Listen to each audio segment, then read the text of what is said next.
Yesterday we talked about comma splices in fused sentences. We talked about what causes them, what they look like. Remember Byron? And we talked about the 5 methods of correction. Let's today review those 5 methods of correction and then go right into the exercise, the first exercise on the handout on comma splices in fused sentences to see how you're doing with them, and then we'll go right to the sentence fragment. Okay, what was the first correction method that we mentioned, or any of the 5 correction methods that we mentioned? Semicolon. Semicolon. Good. Semicolon. What else? Holler it out. Comma and a coordinator. Comma and a coordinator. Period. Good. Period. Subordinate. Okay, subordinate one of the clauses.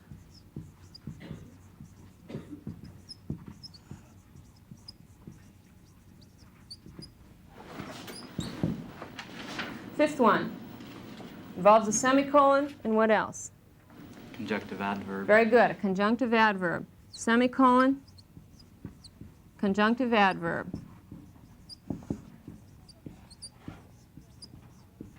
Okay, these are the 5 major corrections for those 2 sentence errors.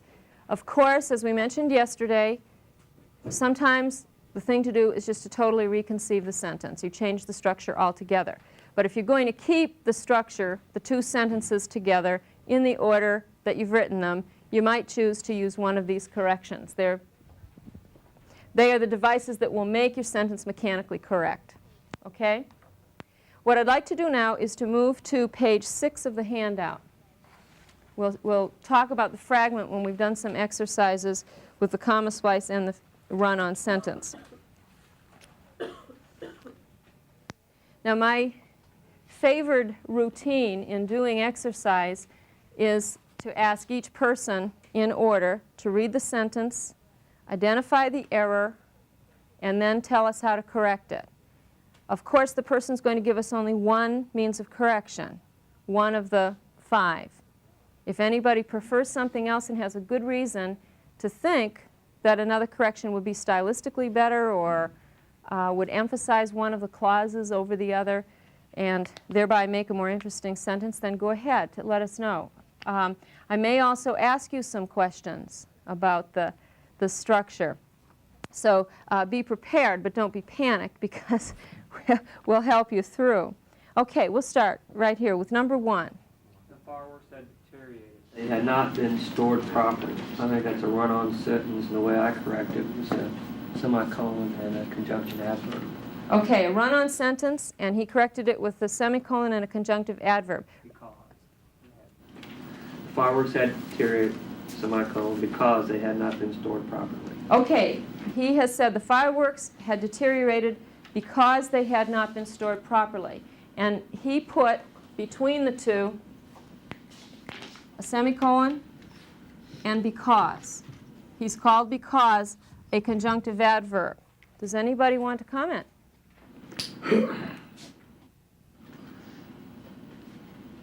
Is it?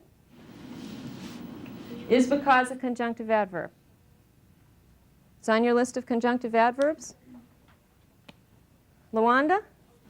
You're shaking your head. Scratching my head. Oh, you're scratching it in wonder? Yes? Subordinating conjunction. Right. Because is a subordinating conjunction, not a conjunctive adverb. Okay? In one way, his correction is absolutely correct and perfect. In another way, there's a small mistake there. What is it? Lawanda, say that loud. Semicolon. Right, the semicolon. A comma or nothing, really, preferably nothing. The fireworks had deteriorated. That's the end of one sentence, deteriorated. Because they had not been stored properly.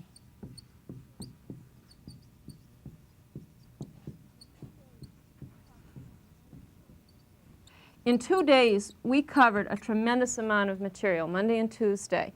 We talked about conjunctions, and we talked about punctuation, and we talked about the sentence structure and sentence errors. So now we're trying to sort it all out and put these pieces of information to work in understanding how to make the corrections. Now, do you remember, does anybody remember what I said about using commas with subordinate clauses? When do you do it and when don't you do it? When you want to stop the sentence, let them think about it, then continue on. Okay, that's going to be the effect of it. A comma is going to, the reader is going to pause when there's a comma within a sentence. It's just an automatic response. You pause, okay, and then continue on. But what's the rule? Elizabeth?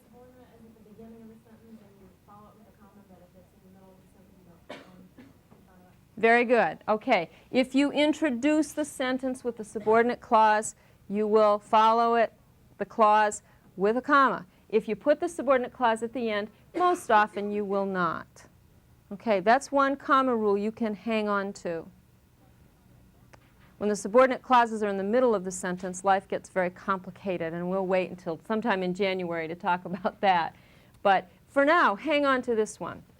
Okay, if he were to do this, because they had not been stored properly,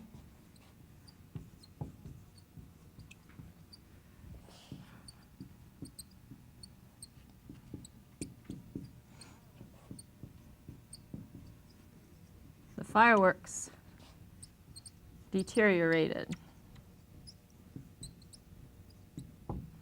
Okay?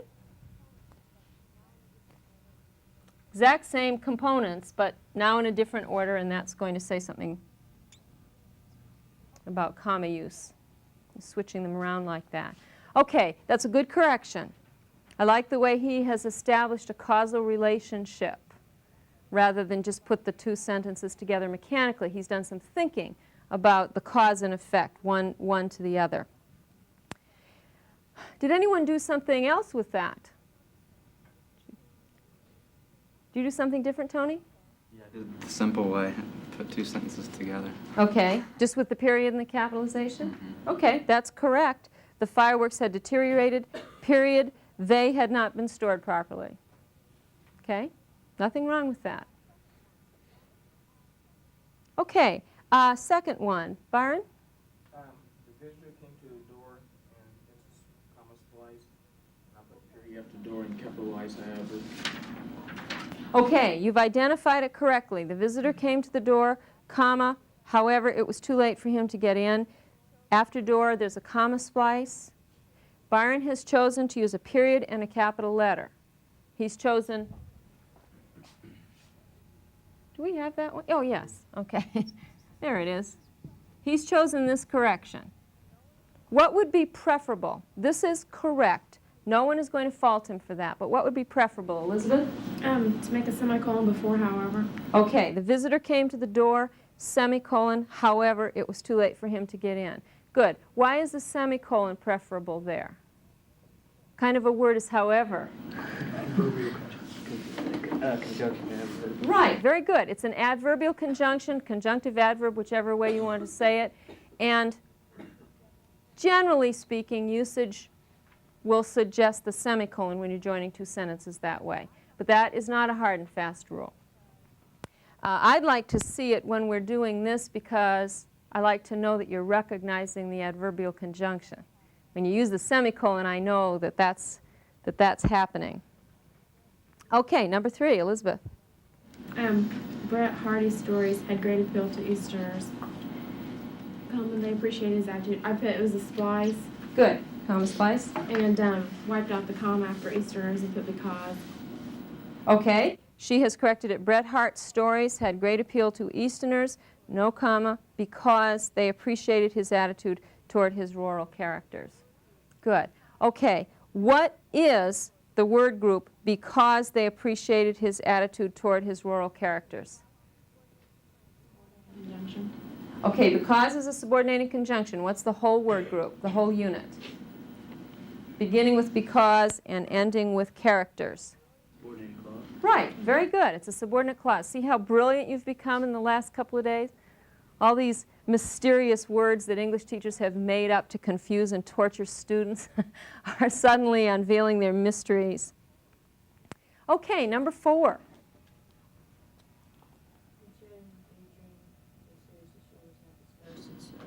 Run-on sentence. Good. And adverbial conjunction. Okay, where did you put those two? Unfortunately, comma, the serious issue was not discussed. Okay, very good. She's called it a run-on sentence.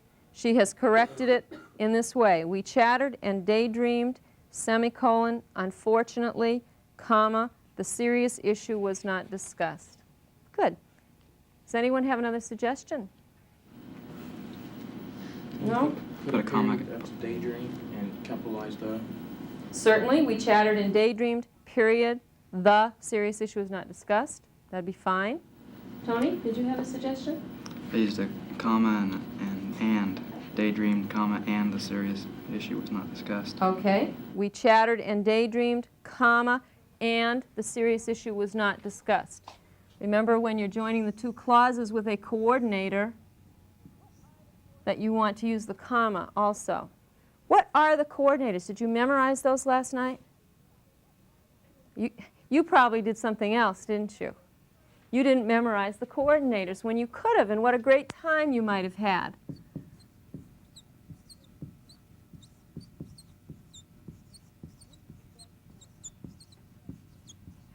This is the best order. Has the most rhythm to it. And, or, for, nor, so, but, yet. If you're going to memorize them in that order, and you will not forget them. What was the major distinguishing characteristic of the coordinators? 3 letters or less, right. Small words, small words. Again, that information will come in handy mostly in the heat of a test or the heat of writing. Okay, number 5. She planned to be a chemist, but instead she wound up in movies. I thought grammatically that was correct. It is grammatically correct. Okay, can you explain why it's grammatically correct? It's important to know why something's right, just as it is to know why something's wrong. Why is that right? It's got a comma and a coordinator. Very good. Excellent. You have 2. He said it has a comma and a coordinator. There are 2 independent clauses, and they are joined in the manner of 2 up there. With the comma and the coordinator, it makes it correct. Knowing that the coordinators are those small lettered words helps to recognize that that's correct. Number 6. St. Louis, I could not attend. I saw that as a comma splice, and I just put a period after the St. Louis. Good. A comma splice. She has put a period after St. Louis. Okay, good job. Number 7. We're going to stack the glasses and the plates fell. Comma splice. Good. And I put in coordinator after a comma, but the waiter stacked the glasses, comma, but then the plates fell. Okay. The waiter stacked the glasses, comma, but then the plates fell. Okay, that's a good correction. Does anybody know what kind of a word then is? What is it? It isn't in that list, is it? And yet, doesn't it seem right there when you read it? Then the plates fell, please. Yes, it is. It's an adverbial conjunction. You're going to see it on lists of adverbial conjunctions, not on list of coordinators. It tends to be more confusing than some of the others because it does seem to be small and it seems to connect the sentences so easily that, especially if you're writing, it might not strike you that you have forgotten to bring that first sentence to some kind of closure. She has decided to correct it with a coordinator. Was it but? It was but that you used, right? But then. Okay. Stack the glasses, comma, but then the plates fell. Then is also just an adverb. It tells us when, right? So it's all right to use the coordinator and the comma with it. You don't have to worry as much about semicolons as you do with some of the other conjunctive adverbs. Okay, Tony, number 8. I wanted to head the committee, however, I did not have a chance. I said that it was a comma splice, and I corrected it with a semicolon before the conjunctive adverb. I said, I wanted to head the committee, semicolon, however, I did not have a chance. Okay, very good. I wanted to head the committee, semicolon, however, I did not have a chance. It was a comma splice. Let me move the however.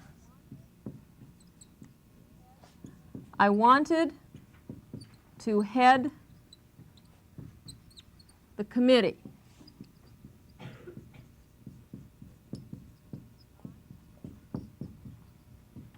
I did not have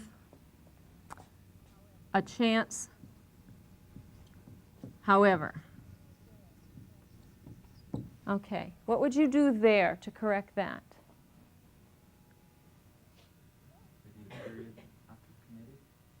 You could.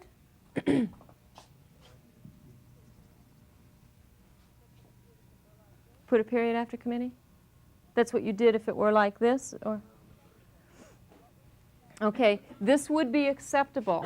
What would be preferable in either case? Yes? The semicolon, right. Again, no one is going to come in and beat you up and drag you over the coals and humiliate and harm you because you've used a period with a conjunctive adverb. That's not going to happen unless you have someone who's really fixated on that looking at your work. But preferably, the semicolon should be used when the conjunctive adverb is in the second sentence. Okay? When you're writing, you have to make a lot of judgments. The judgment is on so many levels in terms of conveying the content, selecting the right words, putting the words in proper grammatical units, and then the layer of considering the audience, the person who's reading your paper. What impression do you want to make to him? How do you want his mind to work as he's reading your writing? And sometimes you do want him to come to a stop, and you want the clause with however in it really to be emphasized. But that should be a conscious decision. It shouldn't be something you just do. Oh, I'm going to put a period here because 2 sentences. The semicolon is a less dramatic stop. The semicolon tells the reader that something very closely related is ahead. So he pauses briefly, but he goes on knowing that there's a very close connection between the 2 sentences. The period tells him, you know, you've really kind of stopped. So remember, you're the master. The rules are there to help you communicate the ideas the way you want to communicate them. So you can convey your subtle approach to the subject to the reader. They're not there to trip you up all the time. Although I know they do that sometimes. They do it to me too. All right, number 9. I said that was correct because the verbal phrase at the beginning is set off with a comma. Very good. Notice how much information she contained in her response. Having climbed the stairs, she rested on her suitcase. She said that the sentence was correct, and she is right. The sentence is introduced by a verbal phrase. The verbal phrase is followed by a comma, and then there you have the independent clause. She rested on her suitcase. What kind of a verbal phrase is having climbed the stairs?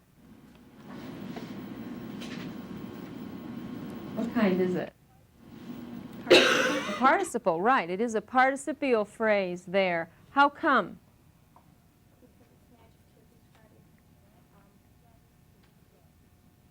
It's an adjective describing she. Good. It's an adjective describing she. The whole phrase does that. And I'm assuming that all of you recognize the ing ending, thereby recognizing that that group of words is not a clause, but a verbal phrase. All right, number 10. Blending your own tea does not take such time. It saves money, however. Yeah, I think that such should be much. that's a typing error. I said it was a run-on. Good. I changed it around a little bit. I said blending your own tea does not take much time.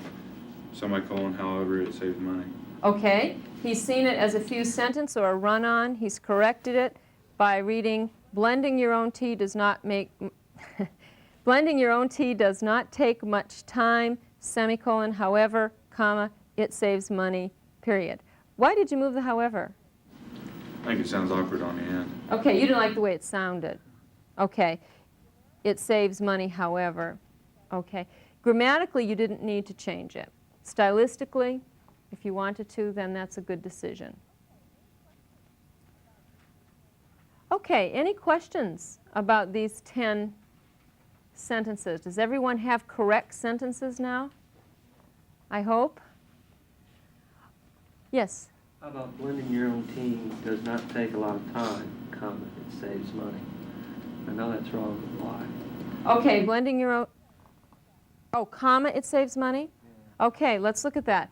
Blending your own tea.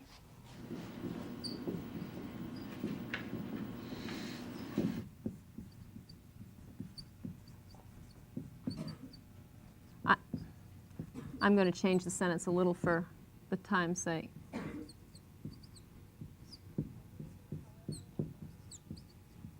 Are you leaving the however in? No. Okay, he's taken the however out also. Blending your own tea takes time, comma, it saves money. Well, blending your own tea does not. That does belong in there if you're going to say it that way. Blending your own tea does not take time, comma, it saves money. Okay, he wants to know why that's not correct or if that's correct. Who knows? Yes? Okay, it is incorrect because there are two independent clauses, and what's between them? Right, the comma connects them. Here's one sentence, okay, and here's another sentence, and it is incorrect to have only a comma joining two sentences. What's the error when you have a comma joining two sentences all by itself? Comma splice, very good. Okay, so that's why. The however isn't the culprit in that sentence.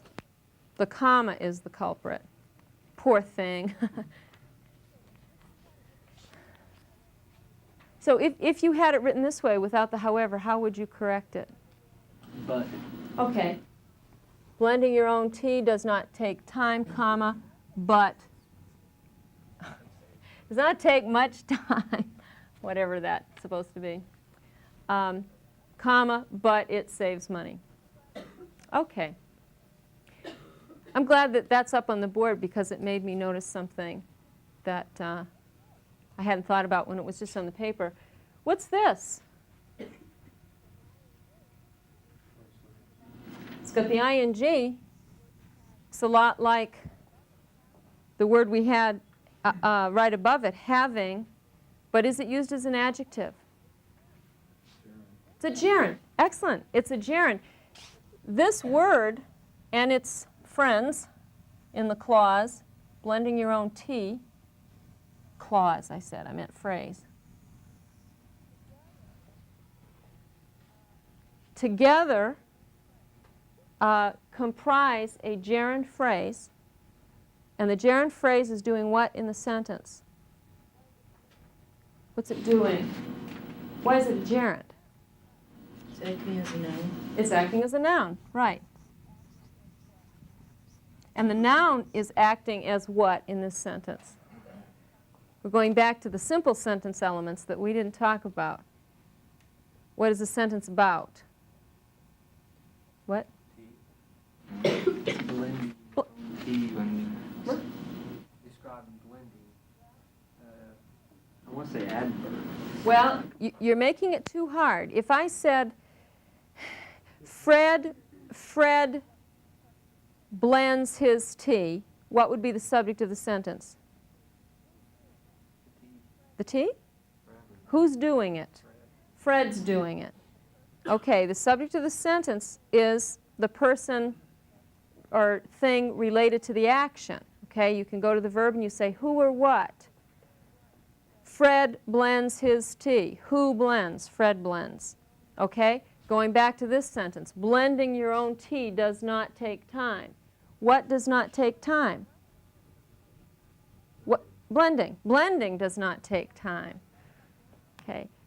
It's a roundabout way of identifying it as the subject of the sentence. It is actually the subject. So it's gone from being a verb form to being an ing word, some kind of verbal, into becoming a noun and also then the subject of the sentence. Mm-hmm. No, you blending? You blending your own tea? No, not in this circumstance. There is no understood you. The ing word has become a noun. It's a metamorphosis here. And it's a noun because it's the subject of the sentence. If I were to put it this way,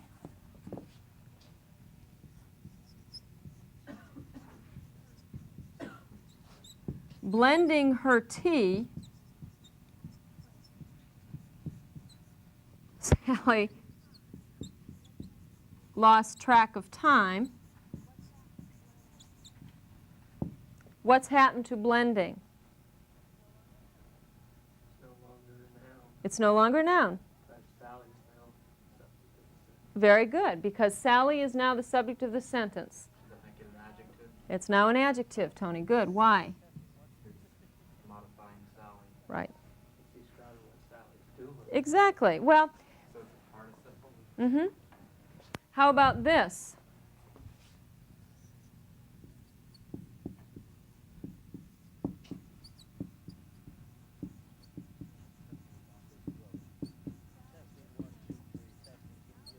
Sally is blending the tea. Now what is blending? Sally.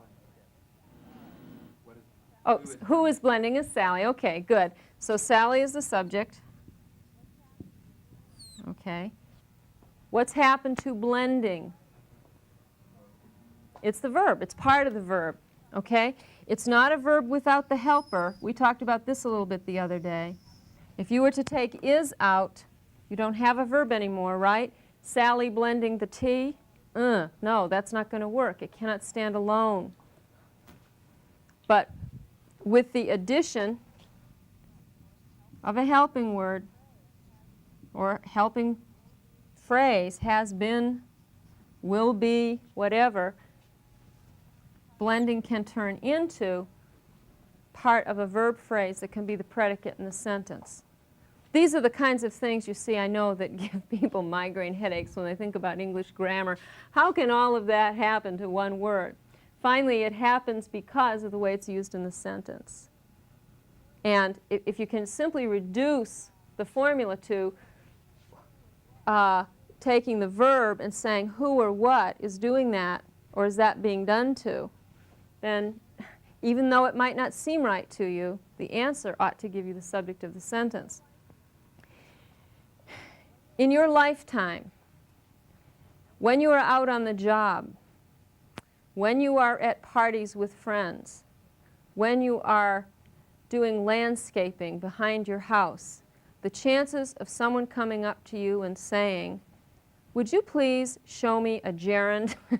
in a sentence are very small. Okay? So I understand that in terms of life impact, this is really relatively small potatoes. On the other hand, when you're in a composition class or when you're writing in any format, you want to have command over the tools. And the tools are these small words and these structures. So knowing that it's a gerund is not as important as knowing that it is the subject of the sentence, okay, and that it cannot be a verb by itself. It can become one, but it can't, with the ing, simply carry the action of the sentence. Yes? So what's the verb on the top sentence? Blending your own tea does not take time. What would the... is that action? Okay, you're on the right track. Blending your own tea does not take. The not is not officially part of the verb, but we'll put it in. Does take. The verbal always works as a noun, always? Yes. The gerund will always be a noun. It can be a direct object. It can be within a preposition. I was thinking of running. Okay, what's the prepositional phrase there? I was thinking of running. Of running. Okay, what's the gerund? Running. Right. But what if I say I was running? What's running? It's the verb. It's part of the verb. Right. Was running would be the whole verb. What if I said running is superior exercise? What's running? Noun. Very good. Okay, Byron? You see now why that can be the subject? Okay. Okay, well, we need to talk now about fragments, which really we've been doing indirectly all along. When we talked about phrases and clauses, we were identifying the structures most likely to become sentence fragments if they are mishandled.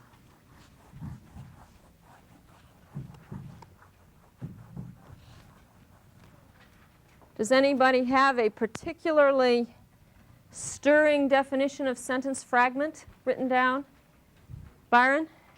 It's a part of a sentence that is set off as if it was a whole sentence. Very good. It's a part of a sentence set off as if it were a whole sentence. And how do we normally set off whole sentences? How do we know? Okay, we set it off with a period, and what do we usually begin a sentence with? A letter. A letter. Right. What kind of a letter? Said capital letter. Oh, I'm sorry. A capital letter. Okay, so a fragment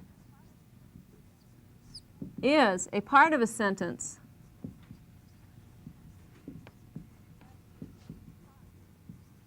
set apart as if it were a sentence. Okay, what could possibly be a fragment? What kind of structures are liable to break away from the sentence and try to take on a life of their own? Clause, any kind of A subordinate Independent? clause. Subordinate. Dependent. Dependent, right? The independent clause is a sentence.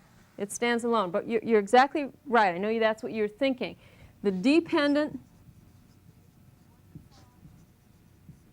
or subordinate clause can break away. You have to watch them every minute. And because it has a subject and a verb in it, it can look like it will work.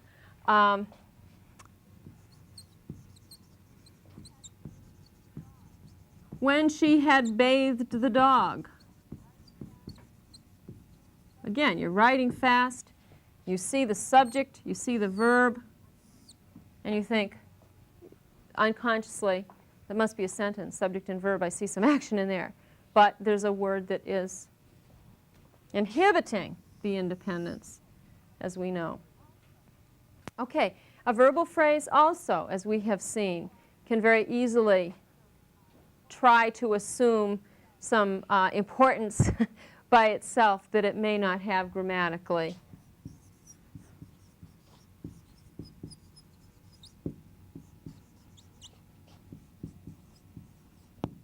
Blending the tea. Again, maybe seeing some action implied in there will seduce the writer into thinking that he has a sentence of some kind. Okay. And there are other forms as well that can deceive us into thinking that we have an independent structure, and we don't. So what I'd like to do is to jump right into the exercise to watch you work on that a little bit. Page 4, identifying and revising sentence fragments.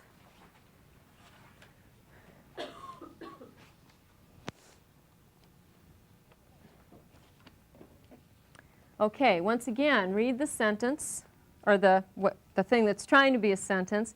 Tell us if it is correct or not, and if it is not, correct it for us. We left off with Luanda. Okay. When the ice destroys the pavement, it's a fragment because it starts off with a subordinating conjunction.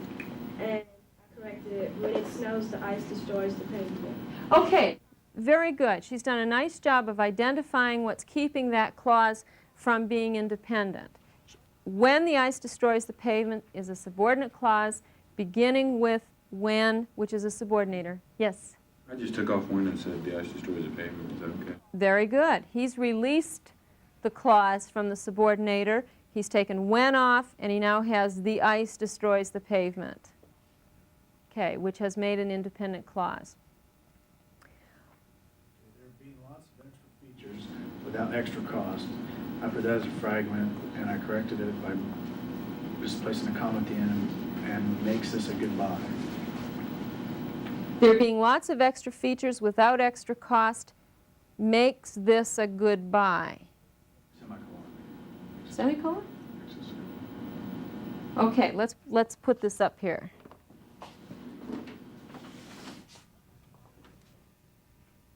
What do you notice in there?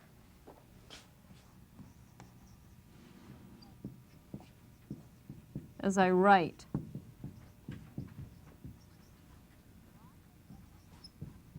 There being lots of extra features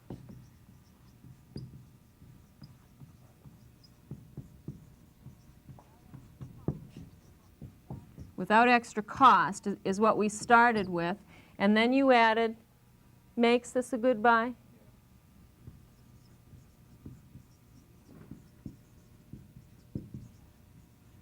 Makes this a goodbye. Okay. And you had a semicolon where? Okay, well, let's back up. What kind of a structure is this? There being lots of extra features without extra cost. Phrase. It's a phrase, right. Phrase lacks a subject and a verb, right? Okay, but we see something in there that looks like a verb. What is it? Being, okay. But it's not, right? Why?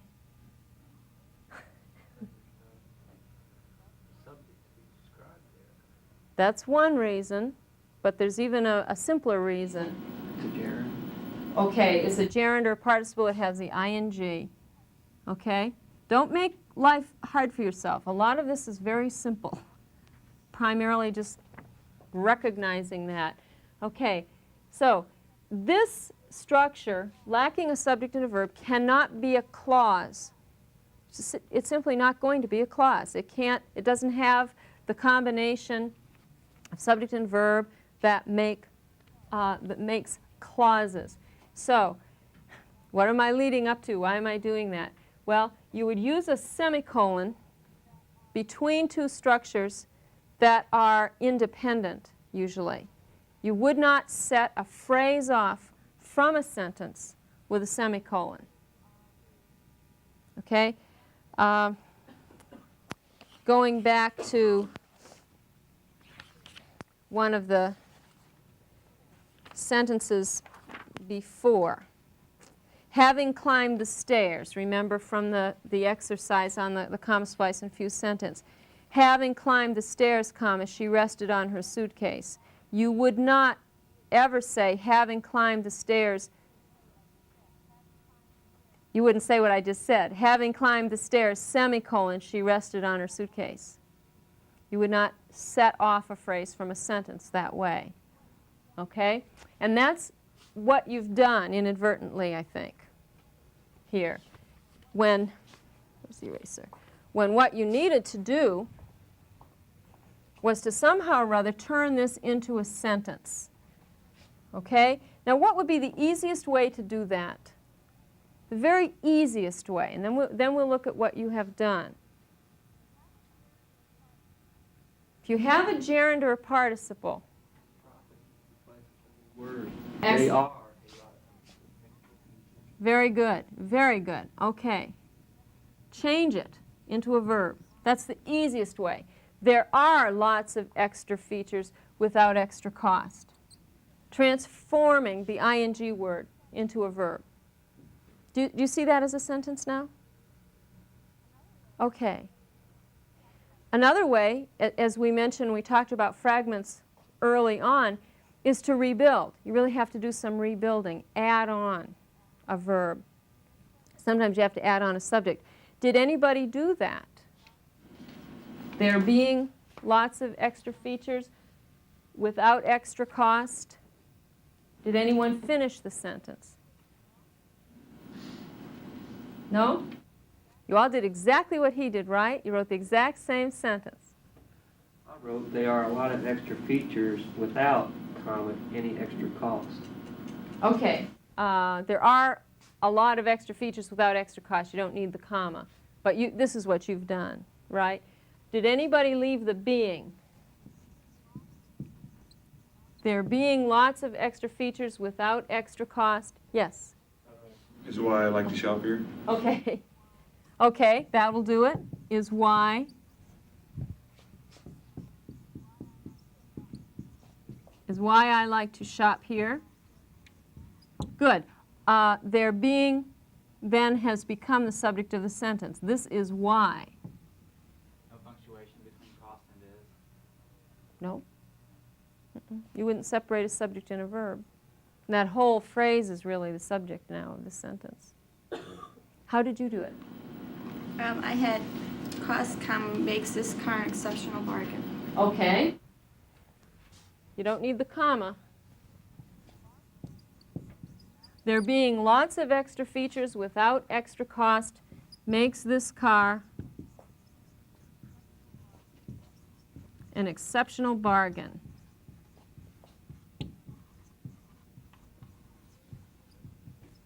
Good.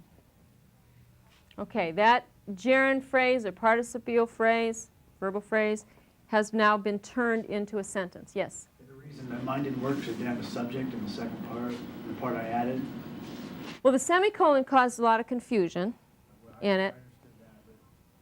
And you said there being lots of extra features without extra cost, and then what was it? Makes this a good buy. Right, that would have worked. I'm sorry I didn't get back to that. Makes this a good buy.